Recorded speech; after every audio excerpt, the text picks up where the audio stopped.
Hello and welcome to episode number 19 of the Scottish History Podcast. My name is Owen and this week we're going to be talking about one of my favourite subjects in relation to Scotland.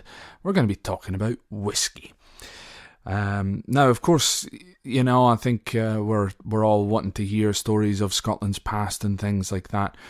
But what I'm going to be doing from sort of now on is to kind of really focus on some of the kind of lighter hearted things, and then we'll work our way, you know, so every so often there will be a big story.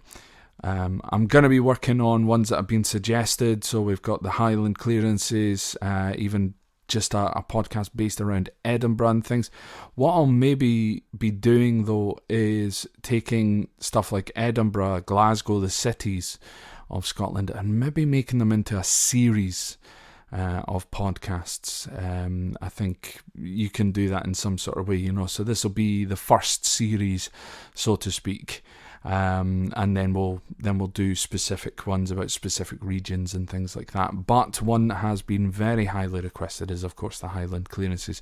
So I will get onto that within the next couple of weeks. A little update with how things are going at the moment. I'm currently building a kind of studio in the spare room of my flat, so I've been here for 2 years. I've been planning on doing it for 2 years, so we're going to get around to it fairly soon, hopefully within the next week or so. In 2 weeks' time, I'm actually off work for an entire week, so I certainly plan on doing a lot of stuff then, sitting and writing some episodes. And with episodes like the one that I've got for you today, it didn't take me very long to write it at all, because it's all kind of in my head already. When it comes to stuff like the Highland clearances and stuff, I want to do it justice, and I want to make sure that you get the right information there. So bear with me on that one. You've all been incredibly kind in waiting for various podcasts and stuff, but I just wanted to get one out for you this week, and I'm really hoping that you enjoy it. Whether or not you enjoy whiskey or not, to me, it doesn't really matter, because I've taken people who are teetotalers on whiskey tours to whiskey distilleries. They find the process absolutely amazing. I'm the same as well. I never used to be a whiskey drinker. I was 30 years old when I sat down and drank my first single malt whiskey and enjoyed it. I used to hate whiskey. I mean, bourbon, Jack Daniels, Jim Beam, these sorts of things. I used to love those type of whiskies with a little lemonade. Yeah, sue me, I'm weird. But when it comes to whiskey, I used to hate the stuff. Then I found a good one. Then I found a better one. So even if you don't like whiskey just now, I want to kind of do maybe a monthly kind of bonus episode where basically I just sit down with one of my favourite whiskies and either talk to you. I might do it live. I could do it as a podcast. You put down in the comments below on wherever it is that you're listening to, or on the Facebook page or whatever, send me a recommendation. Would you like it to be a live thing, just once a month, where we can sit down and we can have a little chat, and I'll introduce you to one of my sort of favourite whiskies once a month. I don't have very many of them, so that would maybe be, I've maybe got a year's worth of once a month. I've maybe got about 12 or so. Anyway, folks, I digress. Let's get into today's episode. And again, today's episode is all about whiskey.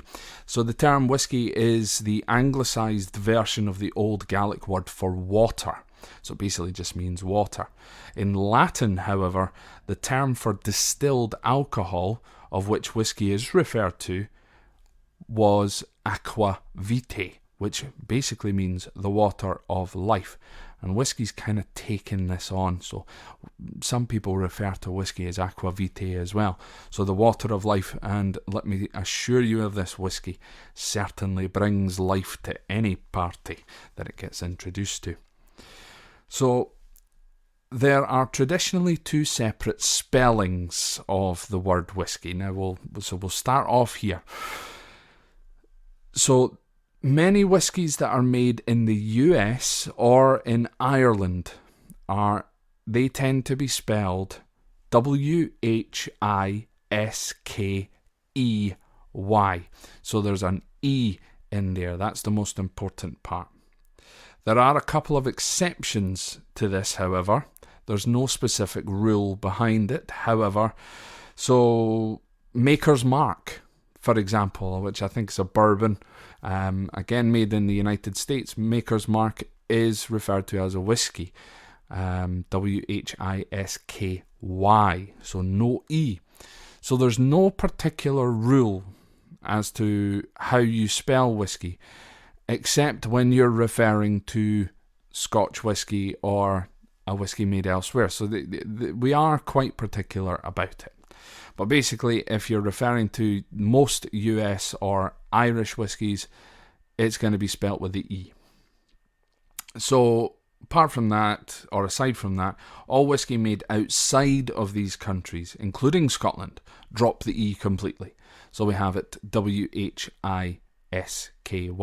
So that could be whiskey made anywhere else in the world, which includes Scotland. So that could be Japan, could be Sweden, Germany, England, could be anywhere else in the world, really, aside from the US and Ireland, that spell whiskey without the E. However, of course, we're not here to talk about whiskey from anywhere else except the whiskey made in Scotland. So just remember, though, when you are talking about your favourite Scotch whiskey, to spell it correctly. So say it with me. Whisky.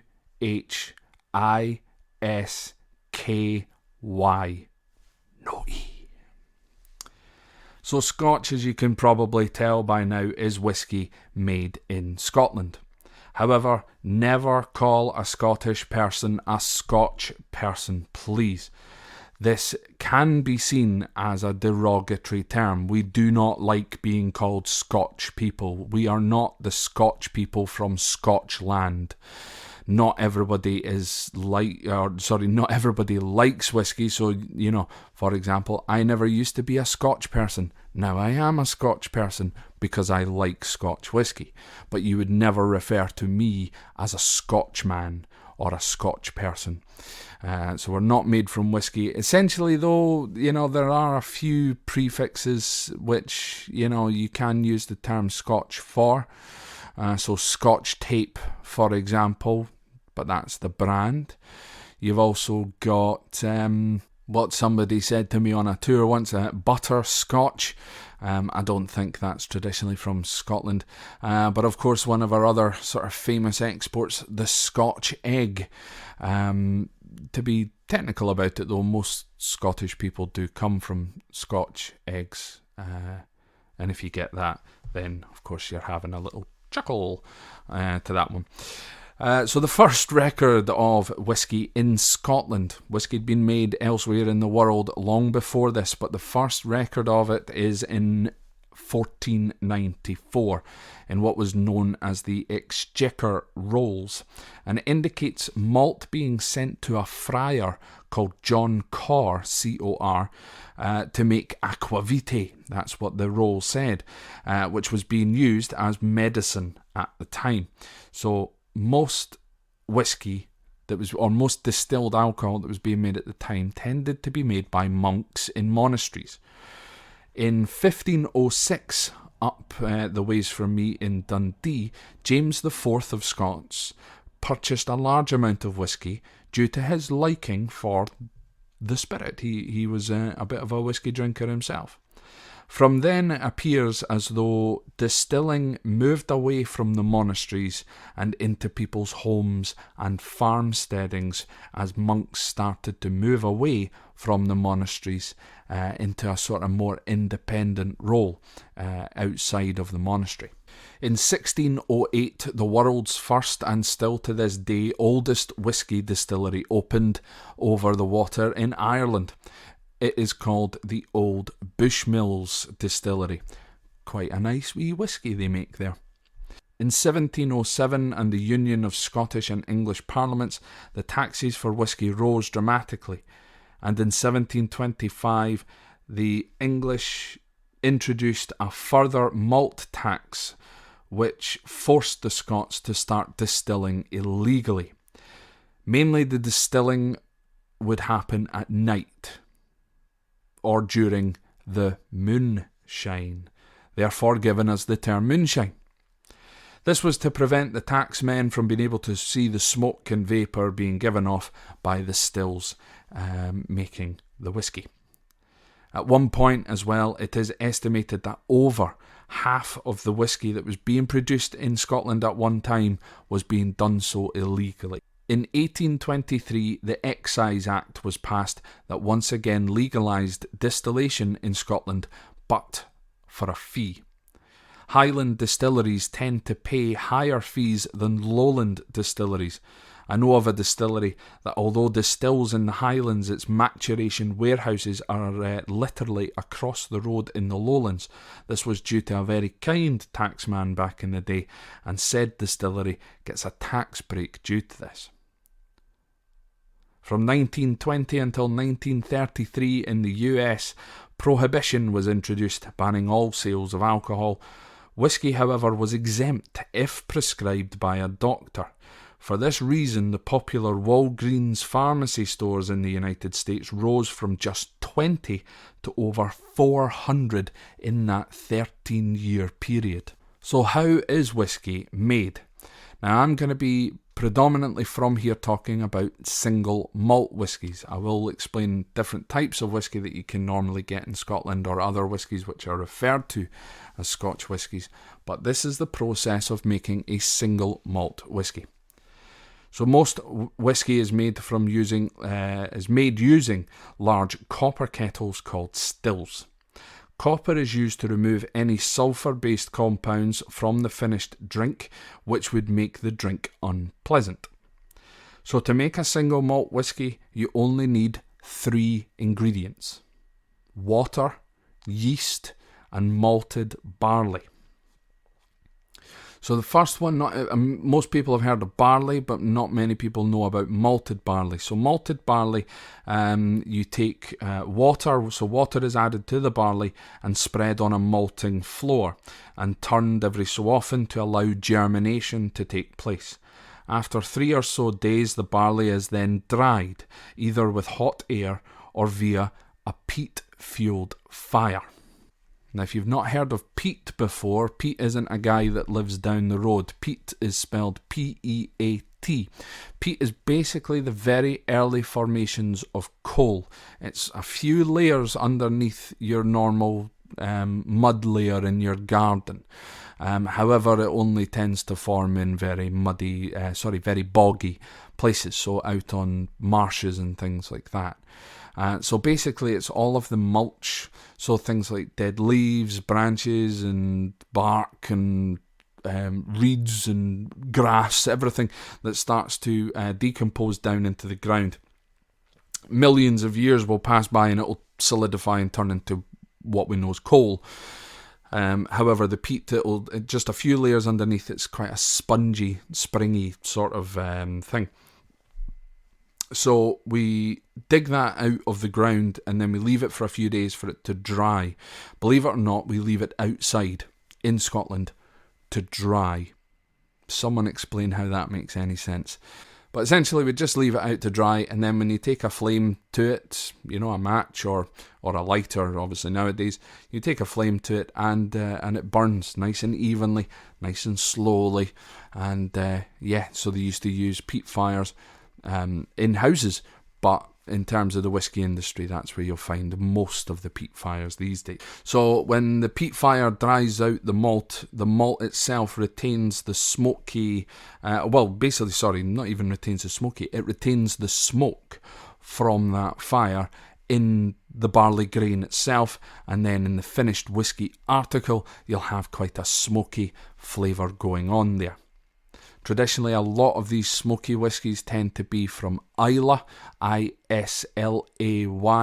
Once again, if you're pronouncing it Islay, it's not Islay, it's Islay. Again, say it with me, Islay. Or Campbellton on the west coast of Scotland. That's not to say they are only exclusively from these places. That is wrong. You can get smoky whiskies from the lowlands and elsewhere. Again, though, that's all just on how they dry out the barley. So the now dried barley is added to even more water and is slowly heated, forming what's known as mash. And finally, yeast is added to begin the fermentation of this mash. Once fermented, again between 3 and 4 days later, the liquid resembles beer, and it sits around the between 6 and 7% alcohol by volume mark, which is roughly, for those of you that don't deal with ABV and deal in proof, you're talking between 12 and 14 proof. So when I'm talking ABV, you simply double it, and that's where you get your proof measure from. This beer is then pumped into a copper still, which is boiled. Now bear in mind that alcohol boils at a lower temperature than water. Now, as the beer starts to boil in the bottom of the still, vapour starts to rise to the top of the still. Now, on the top of the still, it's not an open still, okay? So this is all harnessed. Everything is harnessed. So the vapour rises to the top of the still, and it goes into the neck of the still, which again is usually made from copper. So it starts to rise, it goes into the neck of the still or the arm of the still, and it starts to flow down. Now this arm of the still is usually surrounded in a condenser. So to simplify it as much as possible, so you got the vapour rises up into the arm of the still, and it starts to kind of float down. It's being forced down with all of the new vapour coming in, forced through the arm, and it eventually reaches the condenser, which is essentially the arm. The copper arm is surrounded by really, really cold water. That then condenses that vapour back into liquid. So the liquid then starts running down and into the spirit chamber. So basically what we've done is we've taken a between 6 and 7% beer, and we've turned it into a spirit. So the beer in the bottom of the still is now essentially useless. We tend to take that, which I think is called grist. We tend to take that and we ship it off to the cows in the field. So the cows tend to get fed off of that, off of the barley and stuff which is sitting at the bottom of the still. So, but this spirit that gets made, this vapour which gets turned back into liquid, is now a spirit. And the spirit, depending on which part of the distillation process, be it the first part or the second part, can be anything up to between 50 and 75% alcohol by volume. So you've taken, say, a 7% beer, and you've turned it into a 70% alcoholic spirit. Dangerous, but very, very nice. So the product is usually distilled twice. So the first time round you don't get quite the strength of which we're looking for. Now all whiskey, any whiskey in which you buy, it must be bottled at 40% alcohol by volume or above. You will not get a 39.9% alcohol by volume whiskey, because that doesn't exist. It has to be 40 or above.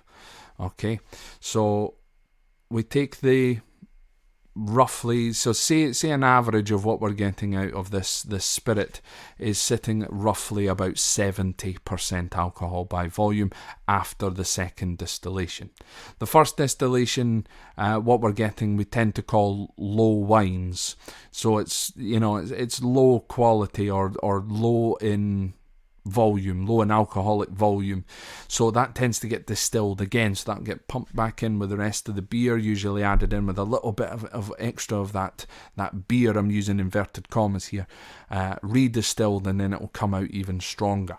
So the second time it's referred to as the heart of the distillation process. So this is the good stuff, alright?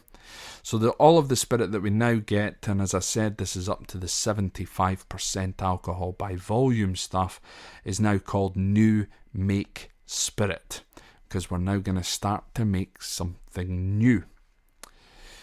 So we take that, now again, if we just think that on average it's about 70% alcohol by volume, what we then do is we take some water and we add more water to this. to bring the alcohol percentage down to exactly 62.5% alcohol by volume. We bring it down to exactly that. And from there, the maturation can begin. Now, Scottish single malt whisky, or Scotch whisky if you prefer, can only be matured in oak casks. You might refer to them as barrels, but in the industry they're known as casks. So it's only an oak cask. We will never use any other type of wood for making a Scotch whisky. It must be oak. It's one of the whisky making laws. Most casks, therefore, tend to be bought from abroad. Now, we do have some cooperages in Scotland, so a cooperage is where they will make their own casks. We do have a few of those. There's not many of them. I think there might be 6. Without researching it, I don't know. Some of this is just coming off the top of my head here. But there aren't many cooperages left in Scotland, or certainly not at whisky distilleries. So we're not really making our own casks. Some distilleries will have a cooperage that will literally just rebuild the casks which are being sent from abroad. So we tend to buy them from places like America, Spain, France, Italy, anywhere that we can really get our hands on a good quality oak cask. So for example, if we buy them from America, American whiskies and bourbons, they have specific laws for making them as well. When they make bourbons or Tennessee whiskies or whatever, the casks in which they use to mature their whiskey can only be used once. So these are brand new. So they're knocking down oak trees, they're building brand new virgin casks, they're making Jack Daniels in it. Once they've made Jack Daniels in that one cask can never be used again. So we buy them, and we can use them as many times as we want. So Scotch whiskies are matured in ex-bourbon, rum, port, wine, sherry, or even cider casks. That's just to name a few. So when you look on the bottle of a Scotch whisky, you'll probably see bourbon cask finish, or sherry cask, or whatever it's been matured inside. Sometimes you'll find more than one, so it'll be a mixture of whisky taken from a bourbon cask and a sherry cask. For example, one of my early favourites was the Tomatin 12-year-old single malt. That's from ex-bourbon and sherry casks, a mixture of the two. Very nice whisky as well, I must admit. So the new make goes into the casks completely clear. So how does the whisky get its colour? So it goes in clear as day. It's like vodka. I actually have a bottle of new make spirit in my house here. I've opened it and I've smelled it. I've never actually tasted it yet. I will get round to it one day. Perhaps we can do that on a live video and see how mental I get. But basically the new make spirit goes into these wooden casks completely clear. So how does it get that sort of caramel colour that everyone knows about? Well, another law to making single malt whisky is that it must mature in those oak casks for a minimum of 3 years and 1 day. Sitting for the 3 years and 1 day, for that minimum I should say, of 3 years and 1 day inside of that cask, the cask breathes. So if you imagine the cask like a lung, as it gets hot outside, it starts to expand. The wood starts to expand. It lets the liquid into the grains of the wood, and then at night time it gets a little bit colder, and as it gets colder, the wood starts to tighten up or contracts, and it pushes some of that liquid back out. Now you imagine that happening over 3 years, over 10 years, 15, 20.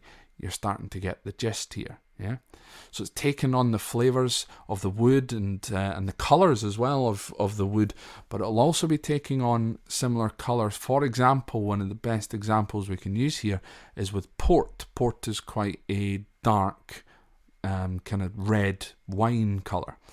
Okay, so if you put the new make spirit into an ex-port cask, as it goes in, it'll come out, it'll be quite a deep red colour in comparison to that caramel sort of colour that you're more used to perhaps with Jack Daniels, etc. So that's how it gets its colour. Now I mentioned before that it must mature for a minimum of 3 years and 1 day. what I want you folks to do, have a little think about that. Why must we add on that extra 1 day? And what to do is comment on the Twitter, on the Facebook, or on the Instagram, or whatever the post which this is related to. Comment on that, folks, and let me know your thoughts as to why whiskey must mature in Scotland for 3 years and 1 day. Why the extra day? Have a think about it. It's not quite as complicated as you would think. So the whiskey goes into the cask, it gets wheeled into warehouses, and it's left there for the minimum of 3 years and 1 day. Say, for example, we're leaving it there for 10 years. The longer that the whiskey is left in the cask to mature, the less whiskey there will be in the cask at the end of the maturation time. Now, this is because alcohol will evaporate. So like the fact that alcohol boils at a lower temperature, alcohol evaporates at a lower temperature than water as well. So the length of time it spends sitting in the cask, going through all of these extreme temperature changes and things like that, eventually what will happen is some of this will start to escape and it will start to evaporate.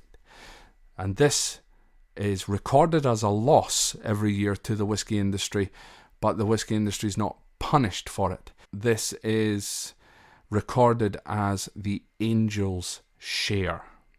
So the angels get their share as it evaporates and up into the sky for the angels to have their little dram on the clouds.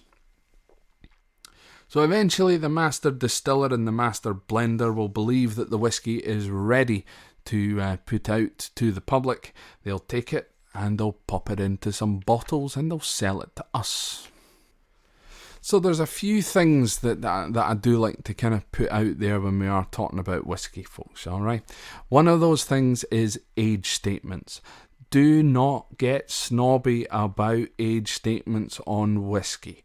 Alright, some people say, I will only drink whiskey that's 30 years old. Well, if you've got £300, £400, £500 to spare, good sir, then please send it in my direction. Alright, you're not really drinking anything any better. Whiskey is all subjective. Alright, I tend to prefer whiskies aged between 12 and probably between, there's a few 21s out there that I like. But basically, whiskies aged between 12 years and 21 years, they fall perfectly within my bracket. Now, I cannot afford a 21-year-old whiskey every year, let alone every 5 years. Okay, that's a little treat that I'll maybe have every so often.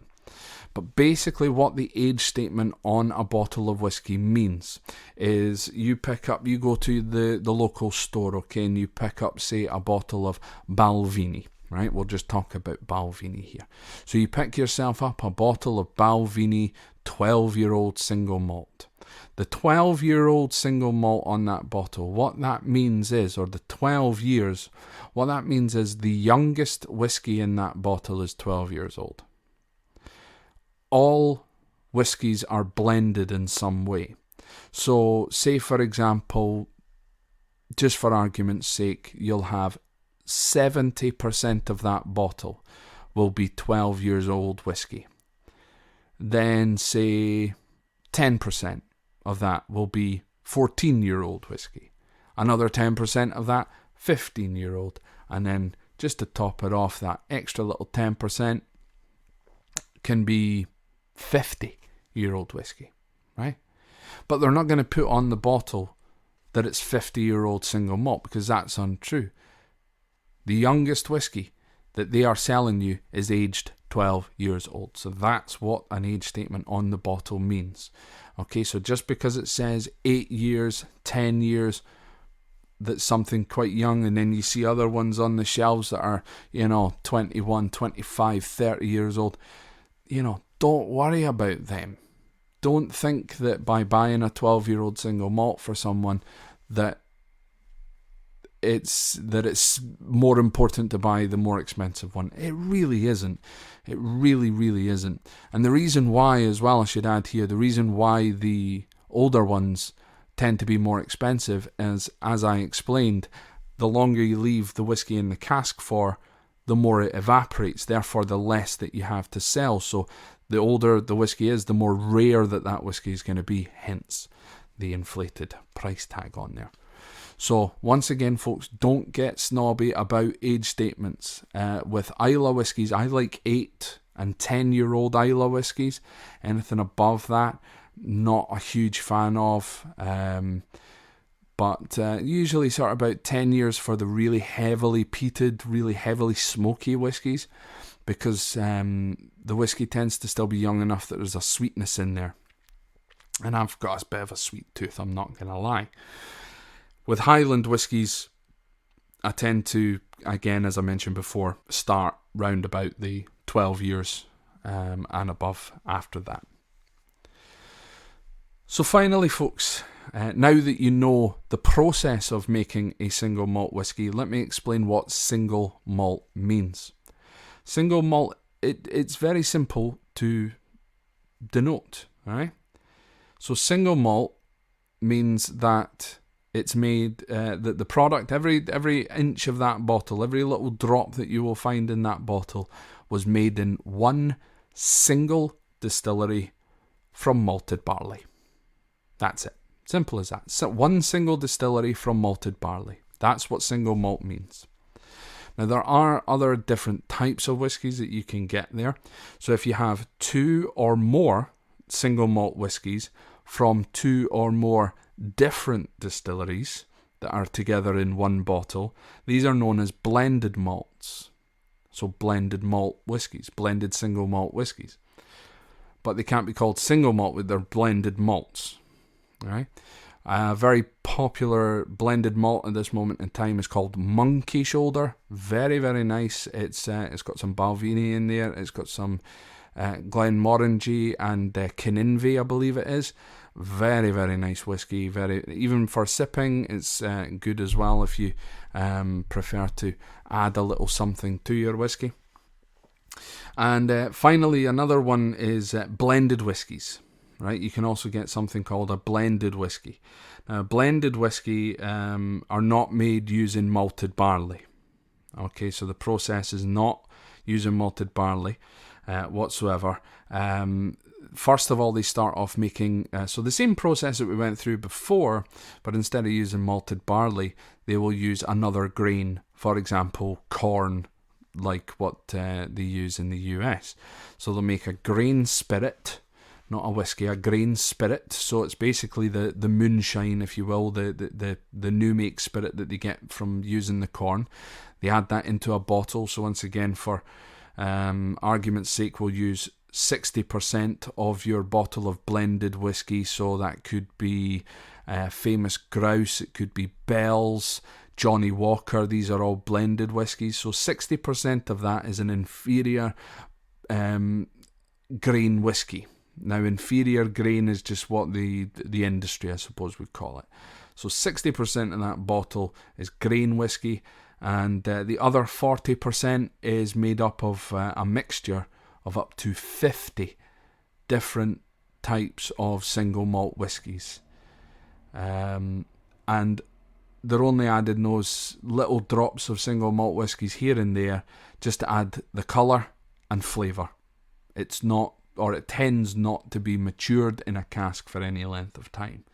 It's also very highly likely that something called E150A, so Echo 150 Alpha, better known to most of us as caramel food colouring, will be added to make the bottle appear more appealing. So those last two that I mentioned, single malts, what can you have in a single malt? Everyone always asks that, so we'll come to that one last. In terms of your blended whiskies and blended malt whiskies, if the bottle says blended on it, you can do with that whatever you want. You buy that bottle, you can immediately walk out the shop and throw it on the floor if you want to. We don't really care about them. There are nice blended malts out there, there are nice blended whiskies out there, but really the cream of the crop is the single malts. In terms of blended whiskey, there's a couple out there that I like. There's one called McNamara, which is made by the Gaelic whiskies on the Isle of Skye, or sold by the Gaelic whiskies on the Isle of Skye. I'm not quite sure exactly where it's made. Chevaque as well, which is very nice, same company, the Gallic whiskies. In terms of blended malts, I can't really recommend any more than Monkey Shoulder. Honestly, it's one of the best. So with them, you can have ice, you can have water, you can put lemonade in them, you could add them into any cocktail which you fancy, Coca-Cola, ginger beer, whatever. When it comes to single malt, folks, there's only one thing you should ever put into a single malt, and that is water. And by water, I mean a drop of water. If you really, really want to, 2 drops of water. Every drop of water that you add into a glass of whiskey is called an angel's tear, because they're crying at the fact that you need to water this wonderful spirit down any further. Ice, now this is where I enter into personal opinion territory right about now. The reason why I do not like putting ice into single malt whiskey is, again, we'll take a scenario. Okay, you go to McDonald's, you get yourself a nice Coca-Cola or Fanta. I'm a Pepsi man, so I would need to go to KFC for that. So let's go to KFC, we'll get ourselves a large Pepsi Max. Okay, now drinking it without the ice, it'll taste the same all the way down to the bottom, apart from the fact it'll get a little less carbonated. However, I add ice to that. 10 minutes later, my Pepsi Max has started to be watered down. I forget about it, and half an hour after that, basically my Pepsi now tastes like Pepsi that I've put half a gallon of water into, which is not a particularly nice taste. So when you think about that with whiskey, you put even one single block of ice into a glass of whiskey and you're taking your time with it, sipping and sipping and sipping. Even if you're sipping it over the course of 5-10 minutes, too much water is getting released into that whiskey. By the time you get down to your last little sips, it's just going to taste like watered down whiskey. It's not going to taste like whiskey with water in it. It's going to taste like watered down whiskey, which just is not nice in my opinion. These whiskey stones that apparently you keep them in the fridge are made out of granite or something like that. If you keep them in the fridge, they're going to get condensation on them. Therefore, it's going to be adding too much water for my liking. So what I recommend that you do is when you try a whiskey for the first time, or try a new single malt for the first time, even if you're a seasoned drinker, always try your first sip. Always try it. So you sip it 3 times. So you take 1 sip, place it down on the counter and leave it for a minute or so. Let it work on your palate. Then take a second sip, place it back down on the table. Don't do anything to it. Then you start to get the flavours, then you start to taste things. Then on your third sip, if it's still a bit too no, I don't know about this, add a little drop of water in. Now there's 2 easy ways to do this in a bar, especially if you're in a bar, even if you're at home. If you've got a straw, get a glass of water and then place the straw into the water and place your finger over the top of the straw and then plop it into the glass. Otherwise, the best way of doing it is with your finger. Take a finger and dip it into a glass of water. Bring your finger straight up. You will have one perfectly formed drop of water on the end of your finger. Bring it over your glass. Flick your finger against the edge of the glass, and then you'll get your one perfect drop of water. Swirl the glass around, leave it for about a minute before taking your next 3 sips, and if you still think that you need to add a little bit more water in, add it in 1 drop at a time. So add as many drops in as you want, but start off with none, work your way to 1, and then what you'll start to find is that when you pick up that bottle of go back to the Tomatin 12, one of my favourites. So when you pick up that bottle of Tomatin 12-year-old single malt and you pour it into the glass, you've had it numerous times before, and okay, with the Tomatin 12, you like 3 drops of water in that. As soon as you pour it, 3 drops in, and that's you. You've got your perfect dram of whiskey every single time, and it's not watering down with melting ice, tasting absolutely revolting. In terms of mixing with cocktails, don't use single malts. Please don't use single malts. It's probably the nicest way I can do it. But if you buy a bottle of single malt whiskey, it's yours. You can do with it as you wish. It's yours to do as you wish with it. Anyway, folks, that's again a good 40 odd minutes talking about whiskey. That's probably a record for me in terms of the least amount of time that I would talk about whiskey. And to be honest, there's a lot more I can go into. I would normally start giving little recommendations, but I do recommend those ones. So I mentioned Tomatin 12-year-old single malt, lovely single malt there. There was the Monkey Shoulder that I mentioned, Balvenie 12-year-old. Check out the Balvenie 14-year-old Caribbean rum cask. That stuff is like juice. That stuff is the water of life. It's very, very easy to drink. And a little expensive, around about £50 or £60 a bottle. Don't know what that's going to be elsewhere. So anyway, folks, we'll leave that one there for just now. I just want to again thank you very much for listening. Thank you to those of you who are sharing the podcast. Again, once you've listened to the podcast or before you listen to the next episode, please share online, on Facebook, of course. So all of these links can be found at the Scott History Pod. I'm hoping to have a website, or basically a web page, that'll have the RSS details for the podcast, so you can basically go to the web page and find a link to every single place that this podcast is put out on, because I'm now fully up on the Acast. So Acast distributes to not just Spotify and Apple Podcasts, but to places like iHeartRadio, Google Podcasts, Google Play, I think even, just hundreds and hundreds of different places. That's why I decided to go for that. To those of you who are pledging on the Patreon every single month, that's all due to you folks, helping to pay for that. That's running at about £160, I think. Thankfully it's for a full year, but I've been saving up over the last few months.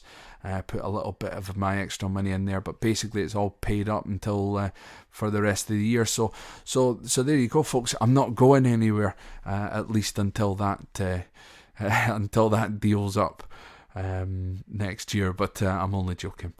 So basically, the podcast will always be available, no matter where. So if you are listening to this on, say, Spotify, but you prefer listening on I Love Radio or Acast Player even, just have a search now for on your favourite podcasting place.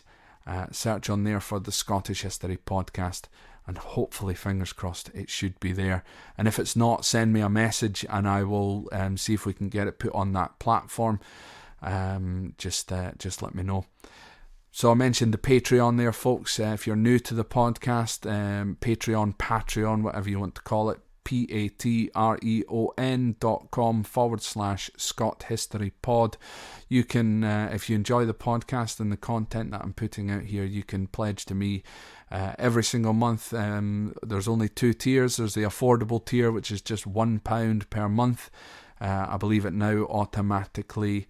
So if you're in the US, for example, I believe it automatically is $1.